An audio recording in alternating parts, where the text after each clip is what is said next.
આજનો દિવસ સમગ્ર ભારતના ઇતિહાસમાં કલંકિત દિવસ તરીકે ગણવામાં આવે છે। 25 જૂન 1975ના દિવસે આ દેશમાં ત્યારના વડાપ્રધાન શ્રી ઇન્દિરા ગાંધીજીએ કટોકટી લાદી હતી, કારણ કે અલ્હાબાદના હાઈકોર્ટના એક જજે એમની ચૂંટણીની વિરુદ્ધમાં ચુકાદો આપ્યો હતો અને એમને પદભ્રષ્ટ કર્યા હતા। ત્યારે લોકશાહીની પરંપરા મુજબ એમને રાજીનામું આપી ફરીવાર ચૂંટણી લડવી જોઈએ, પણ પોતાની સત્તા બચાવવા માટે એમને સમગ્ર દેશમાં કટોકટી લાદી અને હજારો લાખો લોકોને એમને જેલમાં નાખવામાં આવ્યા, એમને બંદી બનાવવામાં આવ્યા।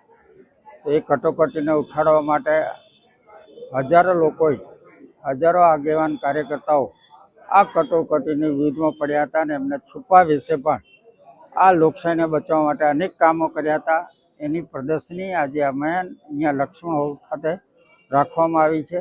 તો હું સમગ્ર નવસારી જિલ્લાની જાગૃત પોતાને વિનંતી કરું છું કે આવનારા સમય પણ આપણો દેશની લોકશાહી ને બચી રહે ને આવા ફરીવાર પુનરાવર્તન નહીં થાય એ રીતના તમારે પ્રદર્શનીમાં ભાગ લેવો જોઈએ અને લોકોને જાગૃત કરવા જોઈએ। આભાર।